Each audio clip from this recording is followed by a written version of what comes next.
come now to the culmination of the work of the angel of the bow. And we have been hopefully able to see ourselves involved in this work. I didn't have too far to go in the last session.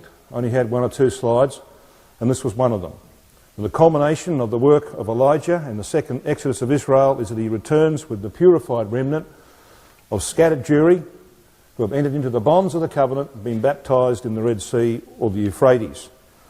And after that, in the cleaning up process, all nations will submit to Christ's rule. And he shall have dominion also from sea to sea and from the river unto the ends of the earth. It won't matter where you go in the earth. You will be in the kingdom of our Lord Jesus Christ. So we've been looking this week at the march of the rainbow angel from Sinai to the sanctuary.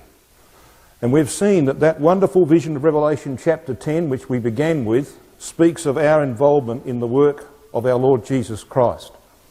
The angel is surrounded by a cloud, which represents a multitude, a white cloud, righteousness. Here is the Son of righteousness. Now he has this rainbow above his head.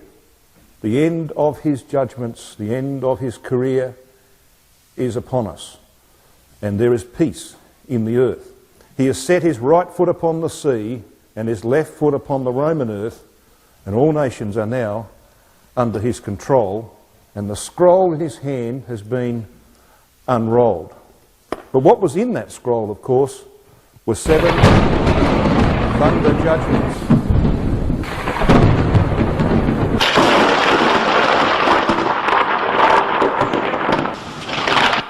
The 7 thunders uttered their voices.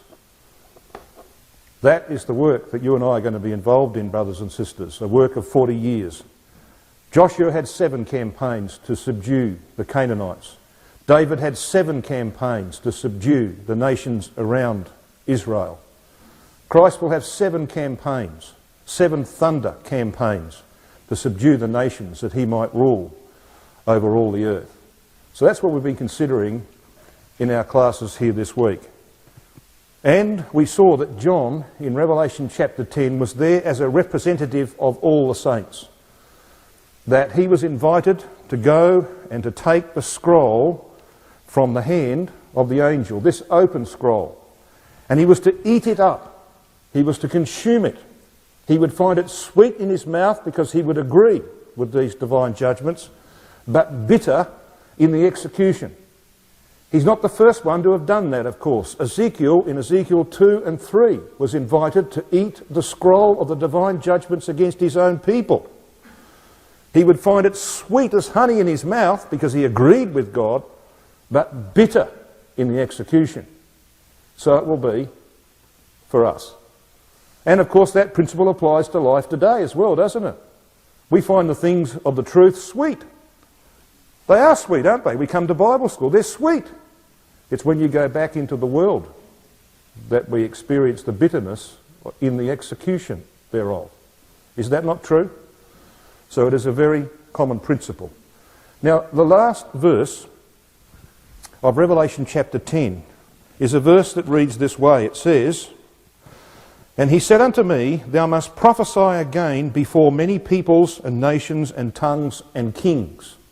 Now, we are going to have a work of teaching. That work will begin shortly after Armageddon. For those nations who have submitted. For 1,000 years we will have a work of teaching and instruction and guidance. That'll be a wonderful, a beautiful work, brothers and sisters. But this verse is not about that. This verse is about the context of Revelation chapter 10. So Brother Thomas writes this in Eureka. "After John, as the representative of all the saints, had eaten up the little scroll of the judgments to be executed when the angel of the bow shall have been developed, he was told by the angel in vision that he must prophesy again against many peoples and nations and tongues and kings." Now, that word "before" is better rendered, as he renders it there, "against."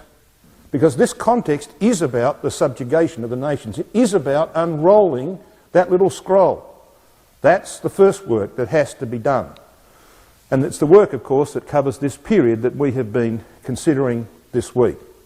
Now I'm going to come and focus on just one area here in this final session, because the nations against whom the saints will have to bring these judgments are primarily those led by the papacy. And it's this 30-year period of judgment. So let's just recap. We have Armageddon, the sign of the Son of Man in heaven. Then there's a 10-year proclamation to the nations. We know that because you simply take this 30 from the 40. Now you'll see in a moment that you can establish that this period is 30. So it leaves this period of 10 years for proclamation.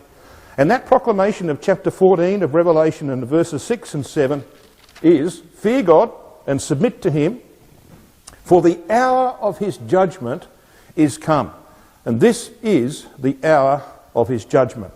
And that judgment is brought to bear upon Catholic Europe by Israel returning under Elijah. They are the arrow of Zechariah chapter 9 and verse 14. They are the horse that rides through the wilderness, as we're going to see. The wilderness of the peoples. And the saints are like a charioteer. And that horse, Israel, is the vehicle of divine judgment. We're going to talk about those matters here in our final session today. So I want you to come, if you would, to Revelation 14 verse 7. Fear God and give glory to him, for the hour of his judgment is come. Now this is a term that is used quite frequently in the latter portion of the Apocalypse. Brother Thomas writes this about this 1 hour in the Apocalypse. He says, being then the 12th of a cycle, bearing in mind that to Jews there were 12 hours in a day and 12 hours in a night, whereas we think in terms of 24 hours, don't we? We don't divide our 24 hours up into two, but they did.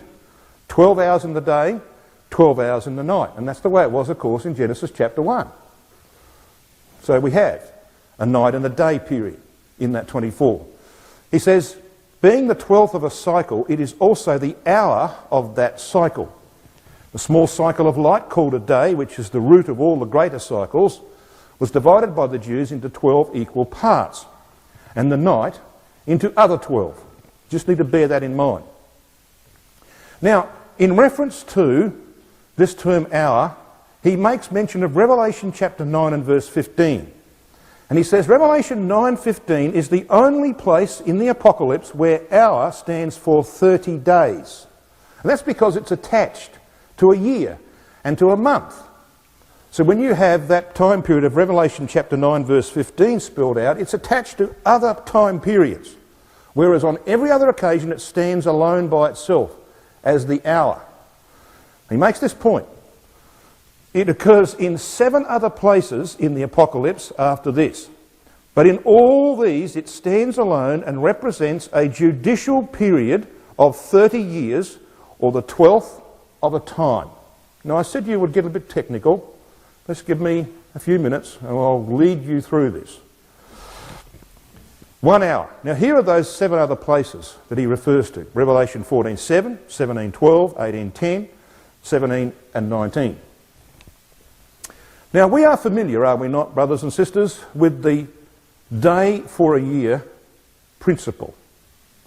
Now this is common in Scripture. Now here are some references. I want to just refer to 2 of them briefly. Numbers 14 verse 34, God said to Israel when he condemned them to wander in the wilderness, he said, for every single day that your spies went through the land, and it was 40 days that they went through the land to spy it out, you are going to spend 1 year in the wilderness. So he uses the day for a year principle.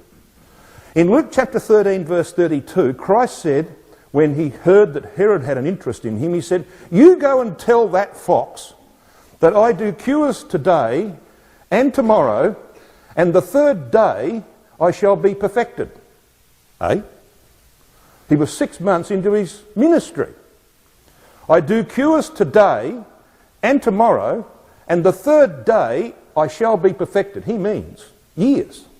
Okay? But he talks about them as days. So he uses the day for a year principle and expects his disciples to understand. You're not talking about 3 days. He's talking about 3 years. So that principle is used extensively in the Scriptures. And we don't have any problem with it, really.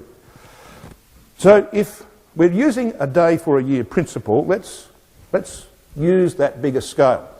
1 hour is the 12th part of a Jewish day.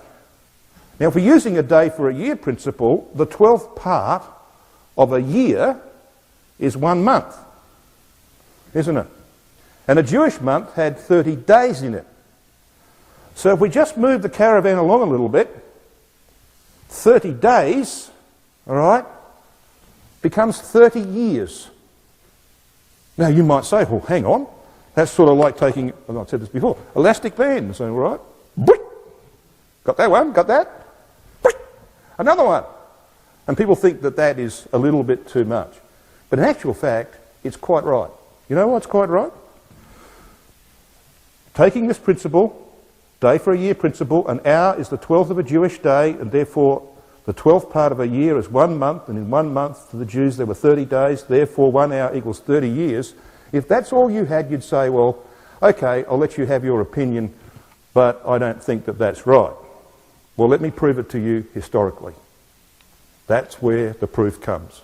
I want you to come to Revelation chapter 8, verse 1. Revelation 8, verse 1 is the opening of the 7th seal. The 7th seal, you will be aware, was opened in AD 324 when Constantine became the sole ruler of the Roman Empire when he defeated Licinius, his only remaining challenger in the east. And something occurred in the Roman Empire that had not occurred for decades, in fact centuries. There was finally only one ruler and the empire had peace. It was a long time ago that they had peace. But when Constantine defeated Licinius, peace descended upon the Roman Empire. It was an infrequent thing in history, as we know. So let's read verse 1. And when he had opened the 7th seal, AD 324, there was silence in heaven. Heaven, of course, represents government. About the space of half an hour. Now, let's just reflect upon that. He dominates the empire, there is peace. There is silence in government. Peace in government. For how long? About the space of half an hour. Now, what happened historically was that Constantine died in 337 AD. In other words, from 324 to 337 inclusively, you have 14 years. So there were 14 years of peace. When he died, guess what happened? They went back to fighting amongst themselves. Peace was gone. There was no longer silence in heaven, in the government of the Roman Empire. It only lasted for 14 years. It says about, it doesn't say exactly, it says about the space of half an hour. And 14 is pretty close to 15, isn't it? So if 15 is half an hour, what is an hour historically, as far as God's concerned? 30 years. Now that's one proof. The second one is in Revelation chapter 11 and verse 13. Revelation 11, of course, is about the two witnesses. And the witnesses were put to death on the revocation of the Edict of Nantes in 1685. They lay, as it were, dead in the street of the great city for 105 years until the year 1789, when they were resurrected in the form of the French Revolution. And they overthrew Catholicism in France and in other parts of Europe. So the resurrection of the witnesses came about at the French Revolution. So the French Revolution is unquestionably the subject of Revelation chapter 11. So come down to verse 13. It's the second great earthquake of the apocalypse. It says this: "And the same hour was there a great earthquake, and the 10th part of the city fell, and in the earthquake the slain of men 7,000, etc." How long did the French Revolution last? Well, it began in 1789. And historians will tell you that effectively it was over in 1819. And the Bible supports that because the sixth vial began in 1820 with the beginning of the drying up of the great Euphrates, that is, the Turkish Empire. So how long was the French Revolution? 30 years. What does God describe it as, or what does Christ describe it as when he gives this message to John? 1 hour. In that same hour, there was a great earthquake. So you see, you have two historical facts that demonstrate how God interprets 1 hour. And we should do the same. Whenever you meet it, except in chapter 9 and verse 15, an hour in the Apocalypse represents 30 years. Now that's very important, because you see, we're going to carry that message. And when you go with that message, you're going to tell the governments and the peoples of this world, the hour of his judgment is come. And you will mean by that 30 years. The 30 years of intense warfare in Europe and elsewhere has come. It's a time when, of course, Israel will be used as that vehicle of judgment. So what we have here, brothers and sisters, is the pattern of Roman Catholic resistance to Christ as best as we can establish it from the Scriptures over that 40-year period following Armageddon. So here's the 40 years, here's the return of Christ, here's the time when Christ has subdued all nations. The second exodus of Israel, which begins just before, at least the call to that begins just before Armageddon, goes on over this entire 40 years, almost to the end. Now, that's very important, because you see, Israel is to be brought into the wilderness of the peoples, we are told. So this red line here represents the fortunes of the Roman Catholic Church and its supporters through that period. Armageddon will be a heavy blow to them, but it will not destroy the papacy. Just like in the days of Joshua chapter 6, which is the Armageddon chapter of Joshua, something Babylonian survives. What survived? Jericho. Well, a goodly Babylonian garment, didn't it? A priestly garment, by the way. And that's what's going to survive Armageddon. Babylonian things. And they'll last another 40 years. So then, they'll receive a heavy blow because, of course, their partner in crime, Gog, will have been destroyed upon the mountains of Israel. A very heavy blow, but it won't stop them. Psalm 2 says that the nations tumultuously assemble together, and they say, we will not have this man to reign over us. Let us cast their bands asunder. Yet, says God, I have set my king, past tense, I have set my king upon my holy hill of Zion. And they're doing this. They're rebelling against him, of course, because they will invoke their Antichrist doctrine. They've been teaching their people for a long time, haven't they? That Antichrist is going to emerge. A man claiming to be the king of the Jews will do seemingly miraculous things. Oh no, it was just a mistake, that huge earthquake that smashed our cities. That's just that was just coincidence. And they'll accuse him of being the Antichrist. And they will set their people against him. That's what Psalm 2 is about. And the language, some of the language of the Apocalypse is drawn from Psalm 2 for that reason. The language like he'll break them with a rod of iron and dash them like a potter's vessel. That comes from Psalm 2. So then, they will rebuild their power in Europe around the papacy. But then 10 years after Armageddon, Rome will be destroyed. Revelation 14, verse 8. Now that's a sign, isn't it? You'd think that they'd learn from that, because the Pope, whoever he happens to be, sitting in the Vatican, is going to go down the gurgler. Will that stop them? No. They will resort to Central Europe and elect another one. And there'll be some white smoke going up through a chimney. And another man will become Papa. And they'll continue to resist the rulership of Christ. So that's why Israel's got to be used as a vehicle. And as they rebuild their power in Europe, they're rebuilding the beast of the earth, the Holy Roman Empire. You want to read what Brother Thomas says about Revelation chapter 17 in regard to that. He's got it exactly right. Because he shows that there's going to be a repetition of history. The political power of the papacy here at Armageddon is represented by the beast of the sea. The old beast of the sea. It's a restitution of much of that. But by the time you get down here, brothers and sisters, it'll be the beast of the earth. The two-horned lamb-like beast. An emperor and a pope at the head of that empire. They're already rebuilding that today in Europe, aren't they? That's their aim. That's why the head of Charlemagne is on the back of their coins. They know what they're doing. Talk a bit more about that in a moment. So then, there comes the time when the papacy is destroyed. That has to happen by 2060. And Sir Isaac Newton understood that. He knew that date, brothers and sisters. And there's a brother in Halifax, Nova Scotia, who is a bit of an expert on Sir Isaac Newton, who's actually seen the notation in his Bible.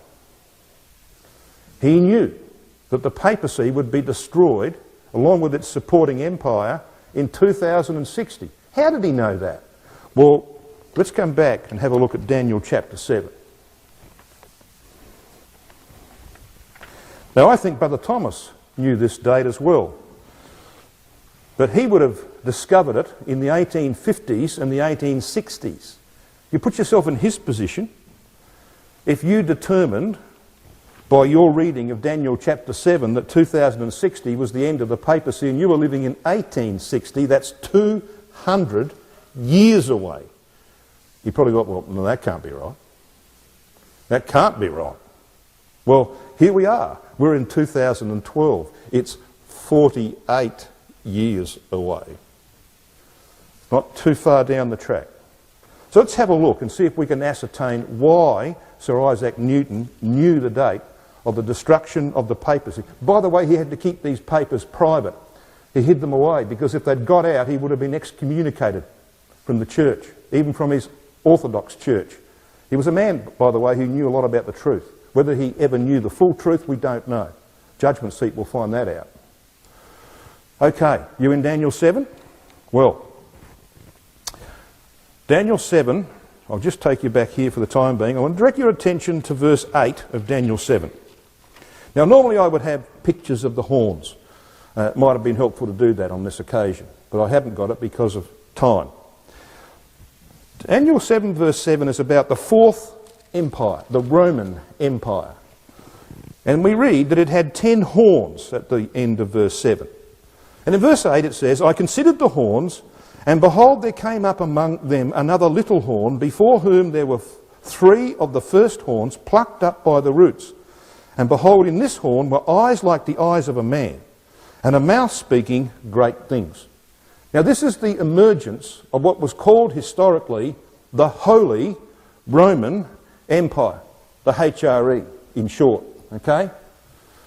It emerged through a series of events. The Roman Empire had been divided up by the invasion of barbarians, approximately 10, so there are 10 horns on the head of this beast. But 3 of those horns are plucked up, we read, and they're replaced by another horn which grows up in their place, which has eyes like the eyes of the man. They call it the Holy See, S-E-E, priests everywhere. And a mouth that speaks great things because it issues encyclicals and changes times and laws. Guess what year it is? 2012. According to what calendar? The Gregorian calendar. You know who put the Gregorian calendar together? Gregory the 13th. Pope Gregory the 13th. That's why it's wonky. All right? So, we are even subject today to this mouth speaking great things. So then, what happened?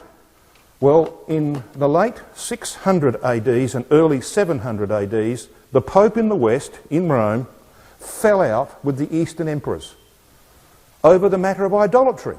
The Eastern emperors decided to discard idols, and they said to the Pope, listen, we're discarding our idols over here in Constantinople. We want you to do the same in Rome. He said, go jump in the lake. Well, they said, okay, row your own canoe. So we're not going to give you any more support. No military support from us. Now, when the Lombard nations, and there were 3 of them in northern Italy, when they heard about this, they said, you beauty, we're going to make the life of Mr. Pope very uncomfortable. And they did. And for decades he suffered at their hands until he got sick of it. And he sent to Pepin, King of France, and he said, I need help. I don't normally ask for help, but I need help. And Pepin came down in 754, and through to 758 in several campaigns he defeated those 3 Lombard kingdoms in northern Italy. So 3 horns were plucked up from the Roman beast's head. And another horn grew up in their place. Because what happened was that by 800 AD, the son of Pepin, Charlemagne, who had been ruler in France in the stead of his father, was crowned the emperor of the Holy Roman Empire in Rome by Pope Leo III on Christmas Day, 800 AD. It was the last substantial accretion of papal power in history. The last. And that's very important. I want you to come to verse 25 of Daniel 7, because we get an explanation of all of this. I won't read verses 23 and 24, but they explain to you what I've just explained. 3 horns plucked up, replaced by this other one. Verse 25. And he shall speak great words against the Most High, and shall wear out the saints of the Most High. Saints here, of course, is a reference to anyone who opposed the system, religious or political. And think to change times and laws, and they shall be given into his hand until a time and times and the dividing of time. But the judgment shall sit, and they shall take away his dominion to consume and to destroy it to the end. And the kingdom and the dominion and the greatness of the kingdom under the whole heaven shall be given to the people of the saints. See, this is a different class of people. This is a class or a group within a group.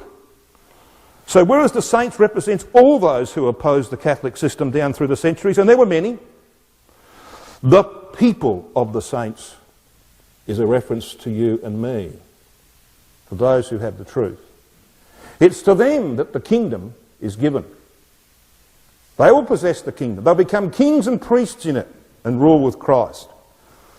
An everlasting kingdom it's called, and all dominions shall serve and obey him. So you see, this little horn that grows up, the Holy Roman Empire, has to come to its end. Now, when does it come to its end? Well, it's given a time. Verse 25 at the end, it says, until a time and times and the dividing of time. So what's that? Well, a Jewish year has 360 days in it. Not like our year, we have 365. And we have a leap year as well, every now and then. So the Jews have to put a 13th month in every few years to catch up with us. All right? Because they've only got 30 days in a month. There are 360 days in their year. When we're talking about a time, that is a Jewish year. How do we know that? Well, we know that from Daniel chapter 4. 7 times shall pass over him, it was said, of Nebuchadnezzar, and ultimately his kingdom. So how long was Nebuchadnezzar out in the wilderness with the disease of lycanthropy, acting like an animal? How long? 7 years.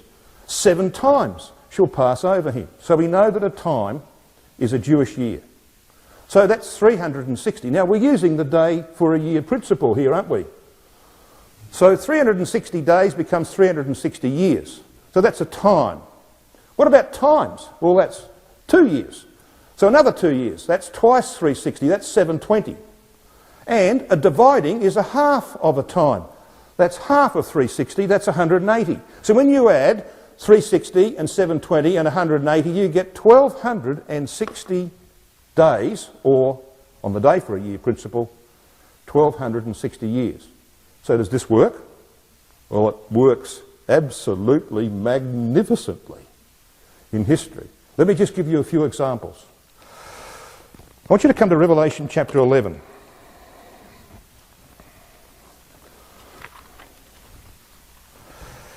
Revelation 11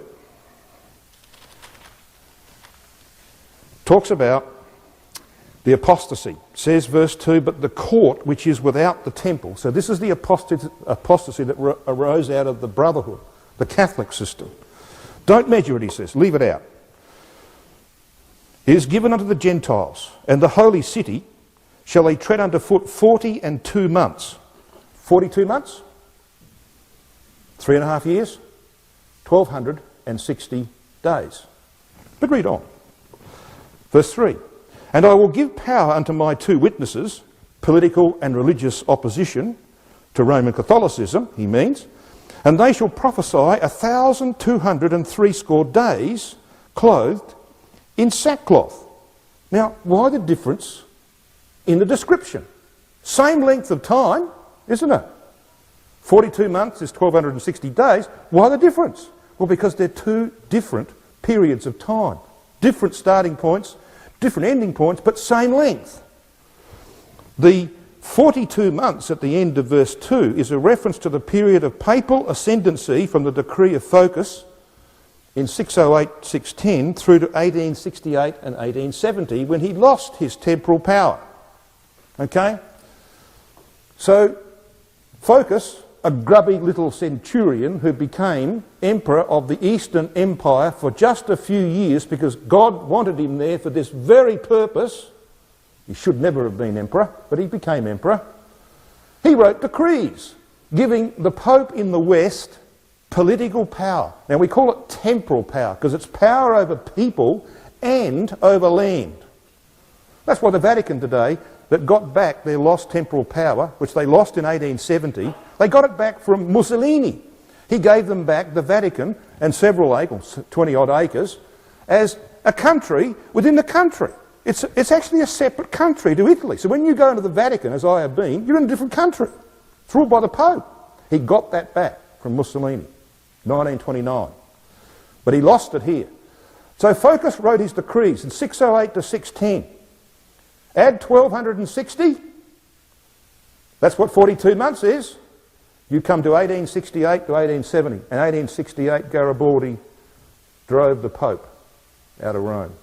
By 1870, he'd lost his temporal power. You know what he did? He called the First Vatican Council. There's only been two. The first. It was the longest serving Pope in history. He ruled for 38 years.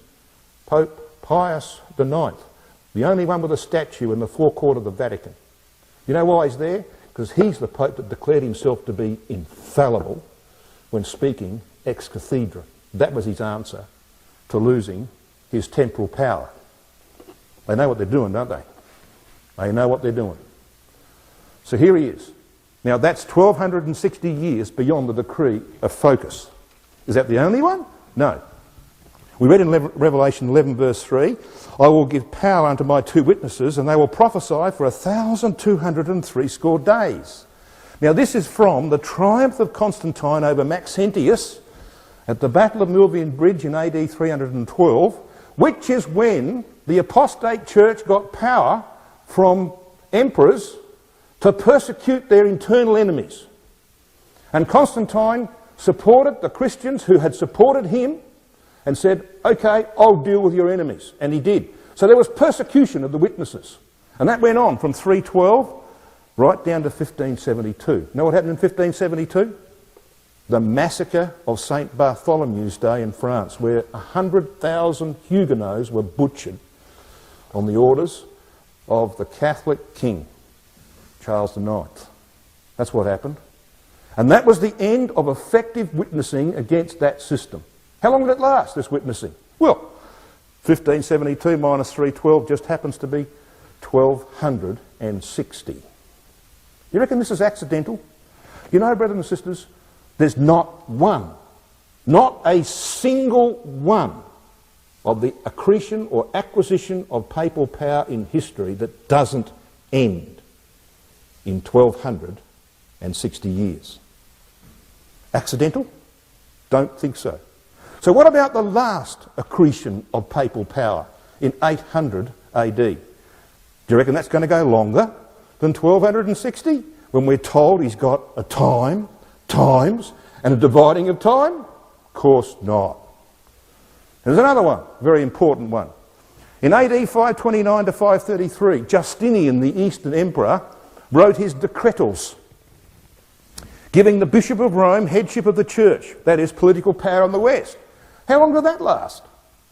It was delivered in 529 to 533. You add 1260, you get 1789 to 1793. The French Revolution overthrew papal political power in Europe. And by 1793, the height of the revolution, it was gone. Churches confiscated, priests out of a job. See? It always happens. Always. And it's going to happen again. Do the simple math. Add 1260 to 800. What do you come to? Well, I come to 2060. And so did Sir Isaac Newton. And I think he's going to be right, because it's never failed in the past. Never. I don't think it's going to fail again. So if the papacy and the Holy Roman Empire that supports it has to be destroyed by 2060, how long have we got, you reckon? How long do we have? When we have seen that there's 50 years between the resurrection of the dead and the time when Christ walks his bride around the completed house now going into operation. Got sacrifices on the tables. 50 years. What does that mean, brothers and sisters? Well, I want you to come to Revelation chapter 19.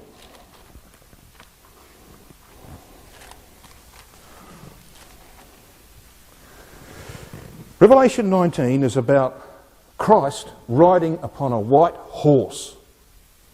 But he's not alone. In verse 14 you read, "And the armies which were in heaven followed him upon white horses, clothed in fine linen, white and clean." So who are they? You've just got to look back at verse 8 to see who they are. Because in verse 8 of Revelation 19 it says, "And to her, the bride of Christ, hath been granted that she should be arrayed in fine linen, clean and white. For the fine linen is the righteousnesses of the saints." Okay? So these people on white horses who follow their leader on a white horse are the saints in glory. So what's their work? Well, the destruction of this system. And how does it culminate? Look at verse 20. "And the beast," this is the revived beast of the earth, the Holy Roman Empire, which the European nations are building today. "The beast, with him the false prophet that wrought signs before him, they're both destroyed." They're cast at the end of the verse into a lake of fire. There's utter destruction. So, who are they? The Pope and the Holy Roman Empire that supports him against Christ. They're gone. But is that the last thing to be done? No. Read the next verse. Verse 21. "And the remnant was slain with the sword of him that sat upon the horse, which sword proceedeth out of his mouth, and all the fowls," meaning, of course, the nations who have submitted to Christ, "were filled with their flesh." So this is what we're being told.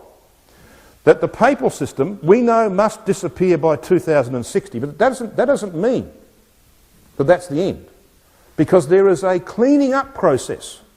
There's a remnant to be removed. In other words, when the Pope's gone, it doesn't mean that every Roman Catholic that supported him up to that time has gone. They have to be rounded up. And they've been given several opportunities. I mean, nobody could say, "Well, look, you didn't tell me. You didn't give me a chance." They have had several opportunities over 40 years to change their mind, and they haven't. They've insisted on supporting him against Christ. They believe Christ, Jesus, is the Antichrist. What are you going to do with them? There's only one thing you can do with them. You've got to remove them. So how long will that take, do you think? Well, I don't know. If I knew, I could tell you when Christ was coming. But I don't know. I know it's at least 2 years. How do I know that? Well, the length of that period will determine how long we have. If it was 1 year, he would have returned in 2011. All right, 2011 plus 50, 2061. It'd be 1 year. If it's 2012, he'll come this year. I mean, if it's 2012 he comes, that period will be 2 years at the end. If it's 2013 that he comes, it's 3 years. And you can go on like that. I don't know how far you can go. How long do you need to clean up the remnant, do you think? Well, I don't know. And we don't know the day or the hour, do we? But we can be pretty certain about the times, can't we? And we can be pretty certain about the seasons. And Paul said we should be, brothers and sisters. He said, "Brethren," to the Thessalonians, "there is no need that I write unto you of the times and the seasons, for you know perfectly." He had taught them. So we do need to know our times. And I think that's one of them that's very important to us. We'll see. One thing I know, brothers and sisters, if I'm any student of prophecy, and I don't claim to be, but if I'm any student of prophecy, every prophecy that's required to be in place before Armageddon has either been fulfilled or is in the process of being fulfilled right now, and there is a convergence which can only be a very short time away. That's how I read it. We'll see. But if we go away from this Bible school imbued with the idea that our time is short, then I will have achieved my purpose. I don't care if you remember nothing else. Because if you've got that feeling, you'll do something about it. And you'll be ready for the Son of Man when he comes to judge the earth.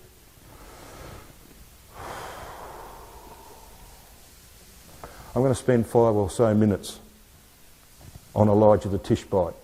Now I'm going to have to be quick, but you're going to see the relationship of all of that happened in history to what I've spoken about here this morning. So how long did Elijah witness, so to speak, against the papal system of Ahab and Jezebel? You know why I say papal? Because it was Baal worship. You know what Baal was? The title Baal came from Bel. Bel was the title given to Cush, the father of Nimrod. Bel was the great original prophet of the Babylonian mysteries. He wrote the Catholic Catechism. All right? So when Ahab brought Baal worship into Israel, he brought Catholicism, Babylonian worship, into Israel. How long was it? 3.5 years. So here we have 2 apostasies that occurred in the history of Israel and Judah. There was this one up in the north in the days of Ahab, when Babylonian worship came into Israel. It was headed up in the city of Samaria, built by Ahab's father Omri. And we had a Babylonian apostasy in Judah in the times of Manasseh. He brought everything he could from Babylon into Judah and corrupted it. So there were two apostasies, one in the north and one in the south. Headquarters, Samaria and Jerusalem. Now I think most of you are aware that Zechariah 5 talks about that. Zechariah 5 sees 2 women, and they're described to us as Samaria and Jerusalem, who fly like storks to Shinar, and Shinar, by the way, is the Hebrew form of the name, the Akkadian name, Semiramis. Read Semiramis. Who was she?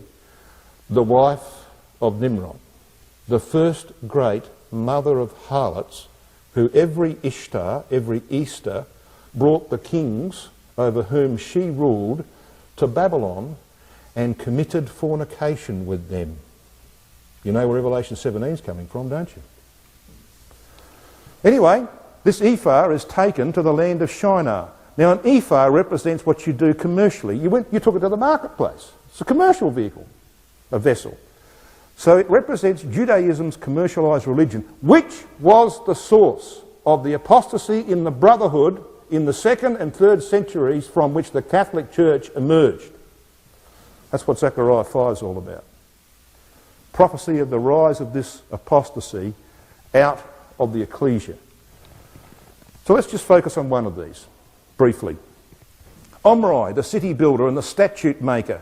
Micah chapter 6 verse 6 says, "For the statutes of Omri are kept, and all the works of the house of Ahab." A little bit like the statutes of Cush and all the works of the house of Nimrod. That's the principle of it. He was the builder and the statute maker. What about Ahab? He was the implementer of the ideologies of his father, Omri, the builder of Canaanite worship. He brought Babylonian worship back into the land. He married Jezebel. Her name means chaste. It is the greatest misnomer in history. She had 400 boyfriends who chased her probably, but she certainly wasn't chaste. And she was the one who brought Baal worship into that kingdom and corrupted it. Okay? Now I've got to be very brief. Here we've got Ahab, we've got Jezebel, the mother of harlots, the type of the Roman Catholic apostasy arising out of the brotherhood. She had a daughter who did similarly in Judah. She was the statute maker for her son Ahaziah. So did God have witnesses in the days of Elijah? Well, of course he did. He did have witnesses. Elijah was the messenger of the covenant and the religious witness against the apostate church that had been established in Israel. Revelation chapter 11. Are you still in Revelation 11? I want you to have a look at something. Revelation 11. We read about these witnesses. Now come down with me to verse 5. This is about these witnesses, the religious witness and the political witness against this system. And if any man will hurt them, fire proceedeth out of their mouth and devoureth their enemies. And if any man will hurt them, he must in this manner be killed. These have power to shut heaven, that it rain not in the days of their prophecy. And they have power over waters to turn them to blood, etc. So these witnesses have power to shut heaven. What did Elijah do when he burst into the palace of Ahab and Jezebel? He said, there will not be dew nor rain these years, but according to my word. How long was that, brothers and sisters? 3.5 years. How long's that? 1,260 days, or 42 months. That's what you read in verse 2 and 3 of Revelation 11. How long were the witnesses active? 1,260 years. You can see where it's coming from, can't you?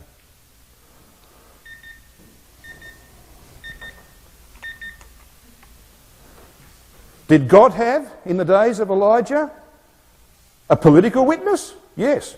A man called Obadiah. He was the right-hand man to Ahab. He was right in the central government. And he was opposing them. He was taking the prophets of Yahweh and putting them in caves, 50 by 50, and feeding them on borrowed money. Incredible, isn't it? So you had your religious witness, Elijah. You had your political witness, Obadiah. I'm not going to go into all that, nor that. I want to take you here. I want to take you to how the events in the days of Elijah are played out in the future. He went to Mount Carmel, he called fire from heaven, and Israel prostrated themselves and said, Yahweh, he is God. In other words, they got a sign from heaven. Just like the Jews are going to get the sign of the Son of Man in heaven. What is it? Armageddon. It's going to prepare them for redemption. So what happens here after that time? Well, Elijah runs away, of course. And it's Jehu, a man whose name means Yah is he, anointed by Elisha, who comes along, and he kills Jezebel. So how does Jezebel die, brothers and sisters? By being thrown from a second-story window and hitting the concrete? Hard? No. She didn't die that way at all. In fact, there's blood on the walls. So she was scrabbling as she went down. She's trying to hang on. Bang! She falls over on the road. Guess how she dies? She's trampled by horses. That's how she dies. And it's the horse of Israel. And I want you to read later on. I haven't got time to go there now. I'd love you to read Isaiah 63, verse 12 and 13. It describes Israel coming back under Elijah as a horse in the wilderness. Yeah. They're going to be used to trample Babylon the Great. So what does Jehu then do? Well, he annihilates the house of Ahab. Babylon the Great, destroyed over 30 years. And what's his final act? He gathers all remaining Baal worshippers into one place, and they're all destroyed. The beast and the false prophet. They're all gone. So when you read the scriptures, it's actually prophecy, isn't it? All of it. All those historical records are prophecy. And they fit harmoniously and beautifully with all of the New Testament prophecies, especially the Apocalypse. And that's the way it should be. Because we're dealing with the mind of God here. It's awesome, isn't it? It is a wonderful, wonderful book that we have, brothers and sisters, and we need to put our heads into it as the days come nearer when our Lord Jesus Christ will be amongst us. And he will take us into the chariot, and we will ride with him from Sinai to the sanctuary and establish the kingdom of God and rid it of every form of darkness and blackness. Fill it with the glory of our God.